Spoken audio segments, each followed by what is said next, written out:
Oh, I wanted to share a story, lest I forget it, about my DreamWork experience.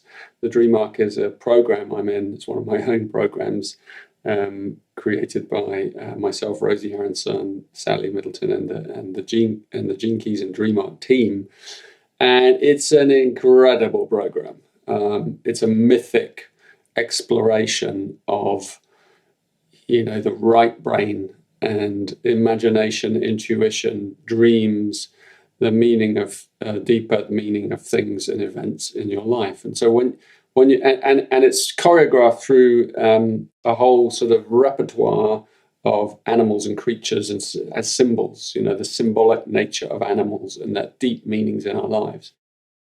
And anyway, so sharing some of my stories, this is the latest one. I wanted to capture it because it happened to me in the summer, and it was very powerful. And when you come into the Dream Arc as a program, one of the things you'll come across is what are called the three portal creatures. And the three portal creatures are special symbolic creatures that guard the realms of the three layers of life. So the woodpecker guards the bird realm, the camel guards the mammal realm, and the praying mantis guards the underworld, the lower realm. And these are like mythic realms. You could say they're the super conscious, the conscious, the unconscious, the past, present, future. You can extrapolate at whatever level you want to understand the meaning of these realms and creatures. And anyway, so I was off on holiday with my family, and we were in Greece, and a beautiful place, a little island. And one of the things that kind of came to us experience was my son in the middle of the holiday came back with a little basket, and in the basket he had a praying mantis. And he brought it to our house, and we were like looking at it. I'd never seen a praying mantis in my life. Don't have them in the UK, but it has this incredible power in the dream arc process in the program because it's one of these portals. So I've always wondered, what are these creatures like? And there suddenly was this incredible creature, and it's the guardian of the lower world, of the unconscious. And the unconscious is where all the fears live. So these are called fear keys, all the creatures of the underworld, like snakes and sharks and all this creepy crawlies and fish and amphibians and reptiles and, all those things, and insects. Those are all the underworld creatures. And so each one of them represents a fear and has a key to a fear.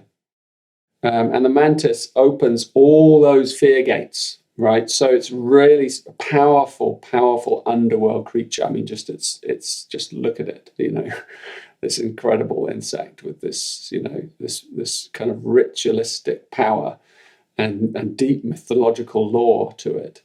So anyway, so there was this mantis, and we were all looking at it, two families, we were staying on holiday together, and we were really like wondering at it as it was crawling around, and the way it kind of hovers and sort of quivers and almost like it looking at you. It knows full well what it's looking at. You have that feeling being around it of intense awareness.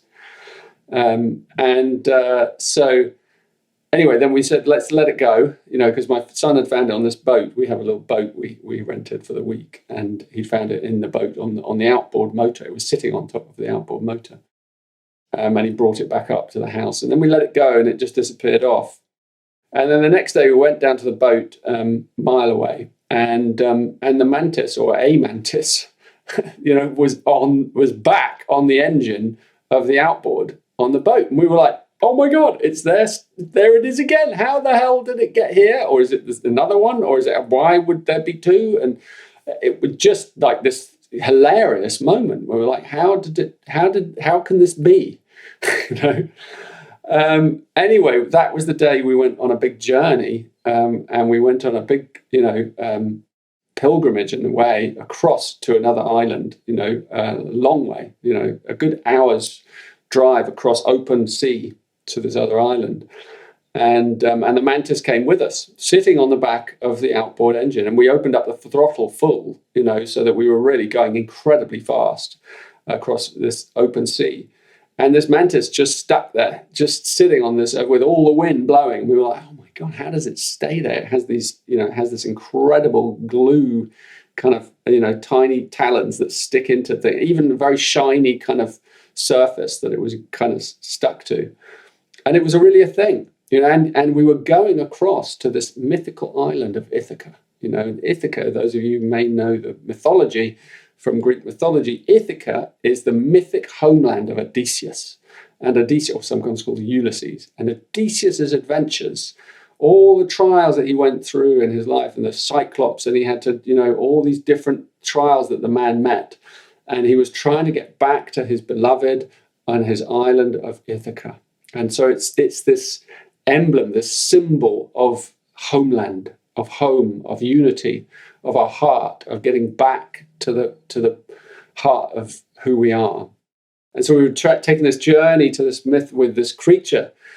The symbolism was beautiful. And then we got to the island and we pulled up on a remote beach, and we hung out there under the olive trees. And we had a beautiful time swimming in the blue waters. And anyway, the mantis, my son brought it off the boat and put it on the island. I said, "What are you doing? We can't, it's like," he said, "Well, the mantis was kind of threatening people in the boat. It was sort of moving towards them and kind of, sort of looking menacing. I think he said it was menacing some of us. So we decided that, instead of kind of being subject to that, we'll just put it on the island, So we left him or her on the Isle of Ithaca, and we thought that's a pretty cool place to be left anyway. And then at the end of the day, we went back home. But it continued, in the family games and the things we were playing over the following days, as we were there, the symbol of the mantis kept coming up, in things. People kept referring to the mantis, the praying mantis. And then the kids were looking on YouTube and seeing like mantises eating birds and battles with a mantis and a tarantula and all that kind of stuff. So the mantis became the emblem of that trip. And it opened up so much for the dream arc, which is all right brain. For me, it opened up this mass of collective imagery that I'm still sifting through, like that the fact that the mantis was there, it's the guardian to the underworld, and then we took it across to the Isle of Ithaca, and how it became the icon of this journey, of this trip, to this mythic trip. And that's the dream arc, this is the dream arc. Like, I can't go into all the web and the interrelationships of all those meanings. And to really understand it, you'd have to go back into the stories of Odysseus and really look and consider, well, what are those meanings in my life? And Rosie was helping me with that, actually, and just asking questions that probe deep into, the symbolism of that. And that's what the dream arc's all about, probing deep into the symbolic in our life. And as we start dreaming it, if we enter into this program, these creatures start appearing. It's just an extraordinary, miraculous almost experience, because they do start showing up. And they show up sometimes live like that, or they show up in our dreams. You may think you never dream, but they will show up in our dreams. It's been happening to many people in the program who never have dream recall. So it's an amazing thing. So I wanted to capture that story just so that, in hope that you'll be inspired by it. You will kind of consider these things for yourself. The symbol is whether you do the program or not. Really, look at the symbols around you. Look at the symbols of events that are going on around you, global events that you're caught up in, cultural events, that, difficult experiences, relationships, and look to the animal kingdom and the bird kingdom and the underworld for symbols, for like cues to help you decipher what's really going on under the surface. What is the mythic thread that you are following? And the more you can contemplate at that level, the more mythic your life becomes, because you start to live it at that level.